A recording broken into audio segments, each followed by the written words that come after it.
Thank you for having me. Can you start by telling a bit about yourself? My name is Dannie Kagan, and I immigrated to South Africa in 1968. And I lived in Swaziland and Botswana and Lesotho before moving out to Cape Town. And then when I came to Cape Town, I wanted to do something, get involved with some form of charity, so I joined Rotary, and I was Rotarian for 17 years. And whilst I was in Rotary, I took on a project called Camp Quality, where we took 60 children with active cancer away on a camp, a 5-day camp.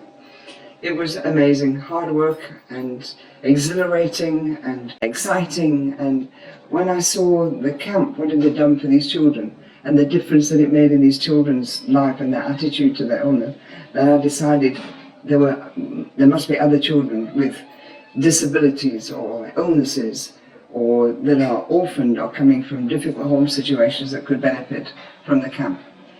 So in 2005, we started Rainbow Dreams Trust and registered as an MPO in 2006. So working with children took me to a lot of the hospitals in Cape Town, also took me into the townships. And when I went into the townships and saw the desperate situation that the young people, from toddlers to teenagers, the way they were living and what they had to sort of put up with on a daily basis, with just every negative aspect on every street corner. And I just felt that there had to be something we could do. And the only thing that I could think of was to starting a youth club, having young people to come after school, just keep them off the streets, play games with them, give them something to eat. I felt it important to have people within the community, their own leaders. So we did in 2010, we started our first youth club in Mazabietu in Hout Bay with 20 children and 4 leaders, 2 days a week. And the project just grew. We just saw the need for this, and so 10 years later we now have 4 clubs in Kainitra and Philippi, Masipumaleli, other townships in Cape Town, and we have 100 registered children, 60 leaders, 8 tutors. So it has grown enormously. The children have 2 study days during the week. They come 5 days a week, every day after school. And the teachers help them with their English and with their maths. And we now proudly have 20 matriculants, the equivalent to the GCE, British GCE level. To try and persuade these children and their families to stay in and not drop out of school was a major thing for us. So to have these kids achieve stay in school, write the matric, and to pass was amazing. What were like the biggest challenges over the years?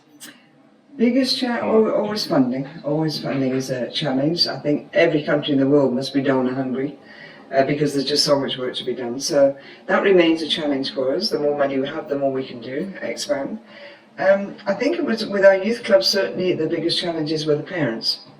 Getting the parents to come on our side, because we felt when we're working with these children, we can't possibly do it on our own. So we look at the club as a triangle, and we are the club sitting at the top. And then on the other corner of the triangle, we have the home and the parents. And the club leaders go and visit every quarter to the home to discuss with their child, with the parents. Are they doing their chores? Are they respectful? Do they know their friends' families? Do they know where they are? And in the other corner you have the school, because again we need the cooperation of the school and the school teachers. So every quarter the leaders go to the school to discuss the individual children in the club. What are their strong subjects? What are their weak subjects? How are they at school? Are they respectful? Are they behaving? With those 3 corners we have a good possibility of really mentoring and helping that child to go through the teenage years in the township, to matriculate and to have a promise of a future. And it was very difficult in itself. And of course when they're very young, they're very more easily managed, and then all these young delightful little children become these teenagers, so that's another challenge putting them, trying to handle and teach the leaders how to cope and give them tools to deal with the teenagers today, with all the sort of adverse effects of social media. But so I would say funding and the parenting, certainly in the youth clubs, and the consistency. We just need to open more and more projects because there is more and more need. We have 8 projects in total. We have the BEAT project, which is our environmental project, which is wonderful, with this young man called Lindela Mnyani. And he started the project in 2006, and we sponsored them since that time. They take township children up onto Table Mountain for a hike, teaching them about flora, about conservation, how important it is to conserve water, and to appreciate the beauty of the mountain, which is theirs. And then they also do workshops, after-school workshops about the environment, encouraging children in the townships to be aware, which has been a wonderful project, and leadership camps. So that's a big project. We do Camp Hope, where we take disadvantaged children away on the camps. It's a weekend upliftment camp, trying to teach the children, challenge them. We always challenge them. We want them to leave the camp feeling very positive about themselves, about their illness or their home situation.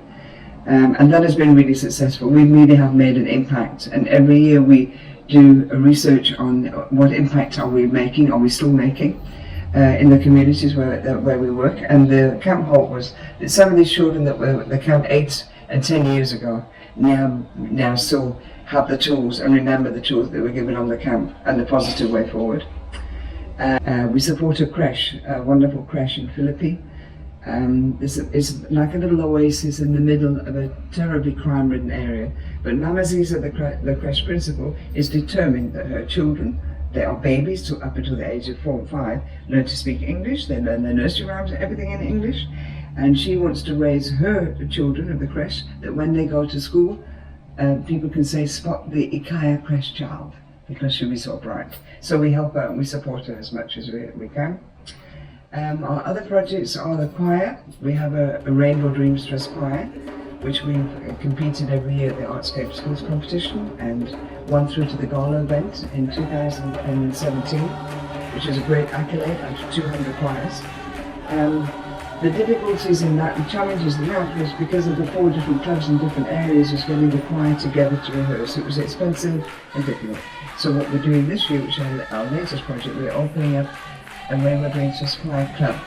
It'll operate the same as our youth, but the main asset will be to sing and create a really wonderful choir. Another project is Breaking Walls, which is our peace initiative, which we partnered with as an international project in 2014. It's a writing theatre project, and it is letting young people have a voice, let their voices be heard. So many issues and problems in the world, so many through lack of communication, and then misunderstanding of each other's countries, cultures, ways of life. And that's what the project is about. We gather all these children from all over the world. We have an international summit every year where we meet and discuss issues of the world and hear their voice or their opinions. They write about it. And then the students, who we call artists, will perform that on the final day of the project, the 2-week project overseas. That was such a great project initiative. We brought it back to Cape Town, because in Cape Town we have a very diverse culture with your youth who are white or coloured or African. So every year in our annual event we put them all together, 24 kids, and they eat, sleep, drink, work, play, cry together, write together. And at the end of that camp they have a better understanding of each other's cultures, and know how to communicate better with each other. So. Over all these years, you have helped so many children, and you have had so many moments with them. What's that moment that you always remember? One of our children, one of our children that came on our cancer camps, and he was an amazing young man, very strong. The treatment that they should have for cancer, it's the side effects of the treatment that is the most debilitating. But on the one camp that we had, I don't think anybody will ever forget this young boy. He was 15. He was very, very large because of the effects of the treatment he was on. And we had a slide, a water slide, a huge big water slide with a net webbing ladder to climb up. And I looked at the buddies, they were called companions, and who look after these children. How on earth are they going to get this guy to the top so that he too could do everything that everybody else did? Well, I think it must have been almost 8 attempts, getting him to the top and then falling down on the mattresses, with this 15-year-old just giggling and laughing every time that he fell, with us standing there. By this time, in the pool where the slide was going, all the other children, we had 58 children that year, were in the pool now waiting for Alex to come down. And finally, 4 buddies managed to push him up to the top, sitting on the top. And as he came down that slide, all in the pool just they were chanting. They were trying to get him up. Alex, Alex, Alex. They got into the top. He came down onto the side and into that pool. I promise you, he could have won 4 gold medals. The memory that night for him and everybody else that was there, that he did it, irrespective of anything, that he did it. So that was a challenge that he'd faced and he'd won. So the camp has been amazing for stories like that. We've had many children through our youth clubs that have very dire home situations, very dire, that are suffering. We had one child that was fainting every time he came to the club. And then one time that when the leaders they got a taxi and took him to the hospital because they were so worried that what was wrong with this child, was it something with his heart? And the doctor just looked at the examiner and said, the only thing that is wrong with this child is that he's starving, that he is just so hungry. And we discovered that his family, none of his family were working, and he literally was starving and getting ill. And coming to the club, they always have something to eat, a sandwich or something. So that was his meal of the day. So we then helped this young man and gave him, made sure that he had money for food, his family had money for food. And I think he was 9 years of age. He's now one of our alumni who is doing 3rd year law. And his determination and his gratitude for how he was helped just makes him just determined. And it's not easy for these guys when they go to university. There's such a huge education gap in the schooling that they receive. But the determination is amazing. Their parents often are more a problem than the children because of their situation, their circumstances. And how do you try to face those problems with the parents? We have parent meetings every quarter at the youth clubs where we discuss with them their issues, because they also need help. Yes. They need people to talk to and help and give them tools how to cope with the situations that they are. Mm-hmm. And very often we win with the parents and we get their cooperation, but eventually we don't. And we have one girl in particular who is a very bright and a very loyal Rainbow Dreams Trust Club member, and she needed to apply now for university, but she couldn't because she didn't have an ID, an identity document, and the only person that can get that for her is our parents. Her mother. Well, the father absconded a long time ago. Nobody knows where he is. But the mother was an alcoholic, and she just refused. We organised for taxis to come and take her, to take her with the child. Every time they went there, she was just so drunk we couldn't do it. So this was pitiful. This child was going to end up just another statistic. Anyway, we found a way to do that. We bribed her. We paid her to go. So it worked. Now she has an ID document, she's enrolled in university, they've accepted her into res, so she can move away from that debilitating situation. But the courage of all these young people that we work with is phenomenal. Just phenomenal. So rewarding. Mm-hmm. So, as Rainbow Dreams Trust has achieved so much over all these years, what are now your dreams for the future of the organization? I think it was pointed out to me by somebody that what we've created here in so many of the projects that we have is that we've created modules. The youth class, for example, created a module that can be used anywhere in the world. Anywhere in the world. It's there, it's simple, and it works.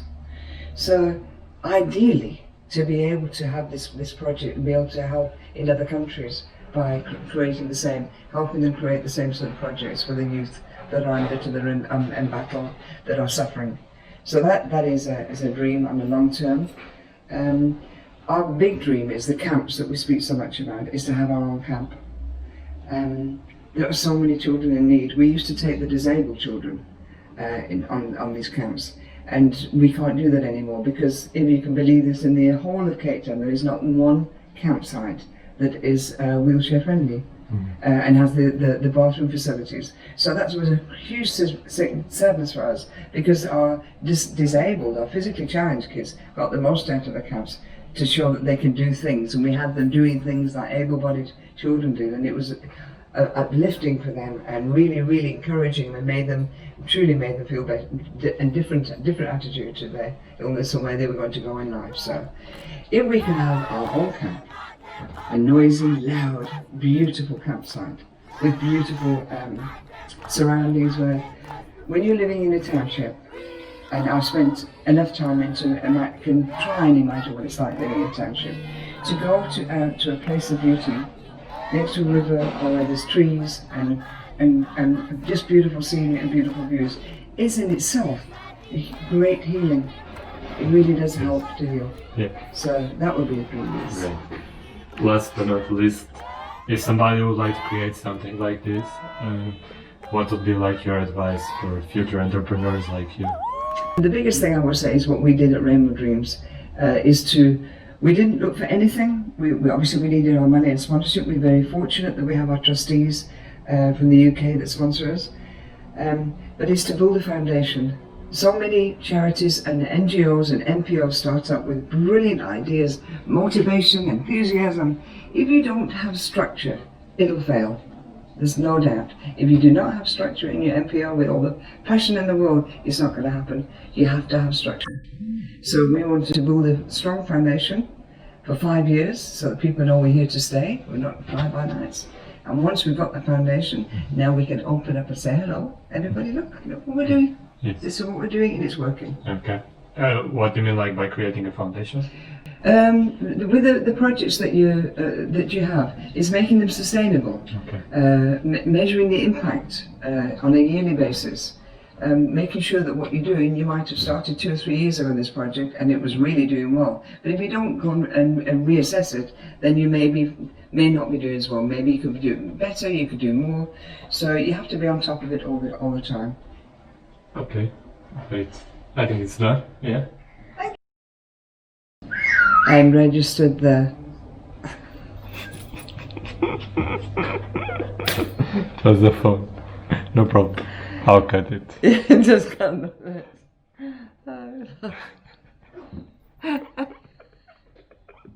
Just the phone.